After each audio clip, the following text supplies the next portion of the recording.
चुकतं काय माहितीये का, आपण सरपंच केला एखादा की तो लगे आमदार झाल्यासारख्या टाईट कपडे फिरतो इकडे तिकडे. लगे एखादा जिल्हा परिषद पंचायत समिती सदस्य झाला की त्याला एवढा मान देतो आपण. तुम्हाला सांगतो आजच्या काळामध्ये जो जेवढा जास्त मोठा गुंडा आहे, जो जेवढा जास्त हरामखोर आहे, जो जेवढा जास्त लबाड आहे, तो तेवढ्या मोठ्या पदावर आहे की नाही? बरोबर. यांच्याकडे पैसे ले करोडो नाही, यांच्याकडे पैसे कमवण्यासाठी राजकारणात येत नाही. यांना मान सन्मान लागतो. मान सन्मान कुठे आहे? खुर्चीत. कोण देतो त्याला मान सन्मान? आपण. अरे सरपंच आले, आणा शाळा ना.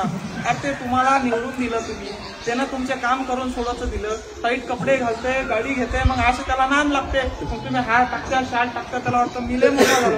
यांना पायाखाली ठेवलं पाहिजे. हे आपले नोकर आहे.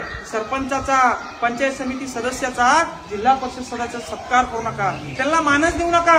जर तुम्ही त्यांना मान दिलं नाही, जर तुम्ही त्यांना खाली बसवलं, अमेरिकेमध्ये तसंच होतं.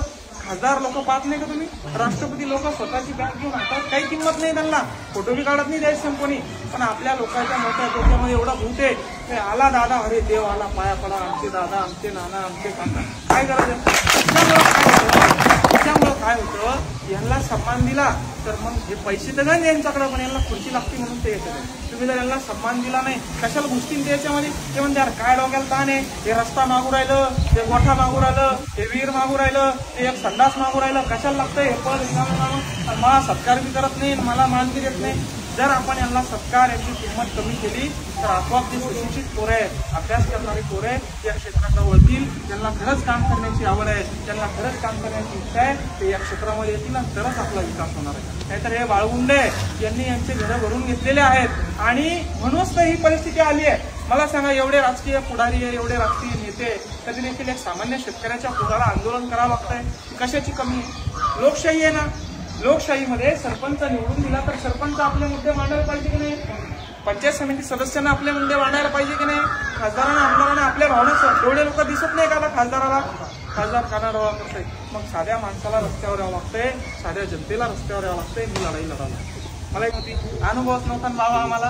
तिकडे एक सभा त्या डाब्यामध्ये, इकडे एक सभा संध्याकाळची त्या पैठणमध्ये, एकच गाडी, 4 पोरं गाडीमध्ये, काय माहित नाही, काय नाही, चालले इकडून तिकडं, तिकडून इकडं, काय नाही. तरी सुद्धा 1,56,000 मतदान दिलं. हे कर्ज तुम्ही मला दिलेलं, मी आयुष्याच्या शेवटच्या श्वासापर्यंत हे तुमचं 1-1 रुपयाचं ऋण फेडण्याचं काम माझ्या या ठिकाणी करल. आणि माझी अवकाश नव्हती, एक सरपंच एवढं मतदान घेऊ शकत नाही. सन्माननीय मनोजदादा जरांगे यांनी केलेलं हे संघर्ष, यांनी उभं केलेलं हे आंदोलन आहे, त्याचं एक फळ होतं, म्हणून एवढं मतदान या ठिकाणी आपल्याला पडलं. असं म्हणणं का की पाठिंबा दिला असता तर निवडून आला असतं? निवडून येतच नव्हतं आपण.